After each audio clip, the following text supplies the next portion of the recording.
Nessa análise, a gente vai explorar uma virada de chave fascinante no mundo da preservação cultural. Vamos sair daquela história engessada, super controlada pelo Estado, e acompanhar a criação de espaços mais dinâmicos que pulsam junto com a comunidade local. E para deixar tudo bem pé no chão, o nosso estudo de caso é bem específico e revelador. A cidade de Mococa, no interior de São Paulo. É uma jornada inteirinha sobre memória, identidade e, no fim das contas, a quem realmente pertence a história de uma cidade.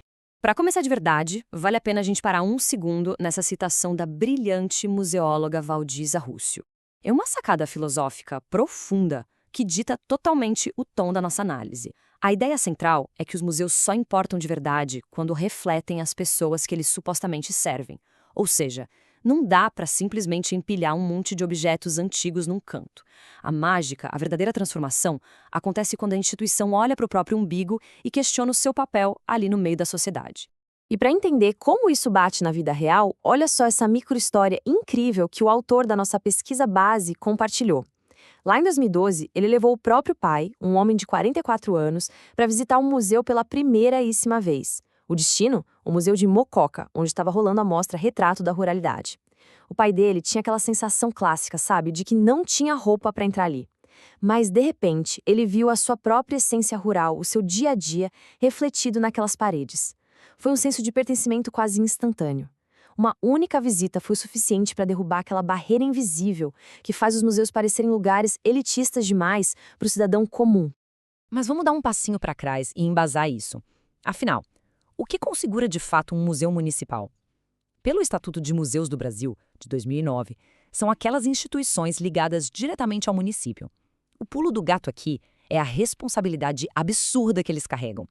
Eles atuam como os guardiões primários do patrimônio cultural, tanto material quanto imaterial, de um território bem específico. Muitas vezes a gente está falando do único equipamento cultural de uma cidade pequena. É uma missão, entanto, preservar a memória exata daquela comunidade.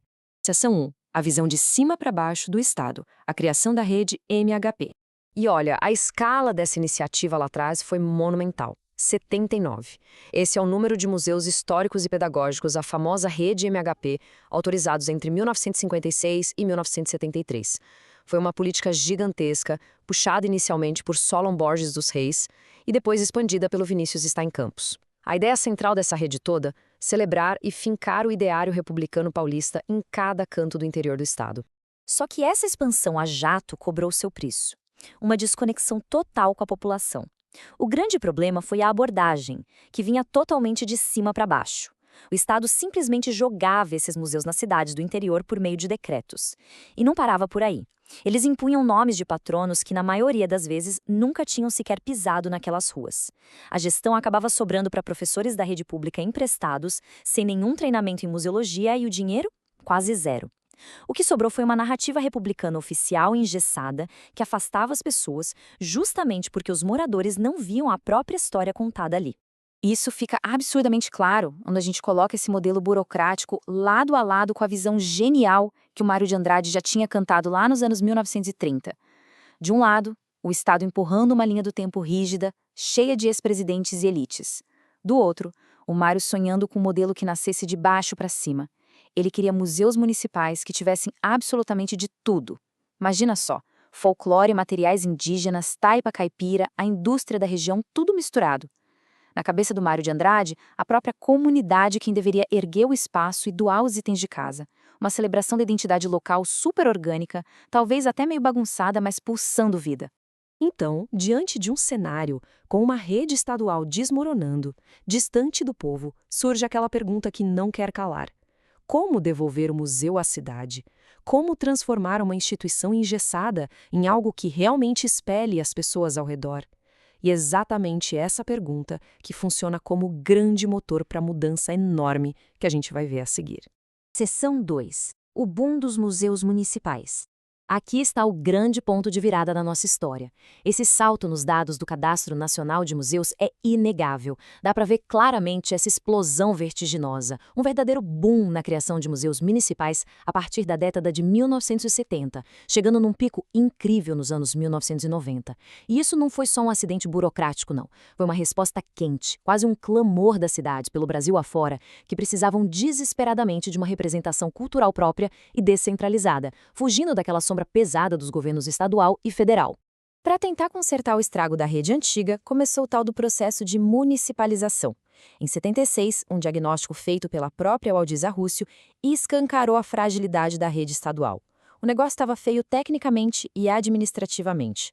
Com isso na mesa, em 86, o governo cria o CISEN-SP para apoiar a gestão local.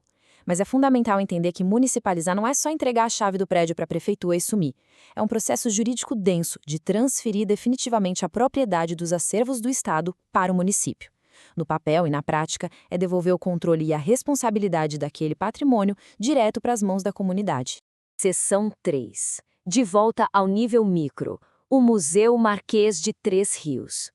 Voltando às lentes lá para Mococa, a trajetória do museu da cidade reflete perfeitamente todo esse nosso papo.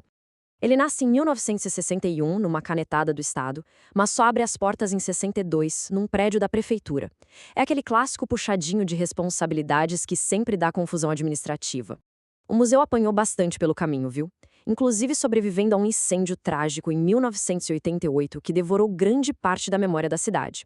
Décadas depois, lá em 2010, o acervo foi para a Casa de Cultura Rogério Cardoso. É um espaço mais seguro, sem dúvida, mas que, na prática, limita bastante a montagem de grandes exposições de longa duração. E aí a gente esbarra num desafio que é puramente simbólico, mas muito, muito forte. Mesmo com toda a municipalização caminhando, o Museu de Mococa ainda carrega um nome imposto pelo Estado nos anos 60, Marquês de Três Rios. Isso levanta um debate espetacular para a gente pensar. Será que um nome, enfiado goela abaixo há mais de 60 anos, tem alguma coisa a ver com a identidade rica, com aquela ruralidade e com a cara dos moradores de Mococa de hoje? Mudar o patrono não é só encomendar uma placa nova para a fachada, é cravar conceitualmente que aquela história agora é da cidade. O que nos traz ao cerne de toda essa análise. O museu pode realmente servir à sua comunidade se a sua identidade de raiz ainda pertence ao Estado? Essa é a provocação que amarra perfeitamente o conflito histórico entre uma burocracia que vem de cima e a força de uma identidade que brota de baixo. O caso de Mococa deixa muito claro que o patrimônio só respira, só ganha vida de verdade, quando o cidadão comum consegue se olhar no espelho através dele. E a grande reflexão que fica para nós observarmos nas instituições culturais ao nosso redor é, afinal, a história de quem está sendo contada ali. Muito obrigado por acompanhar essa análise.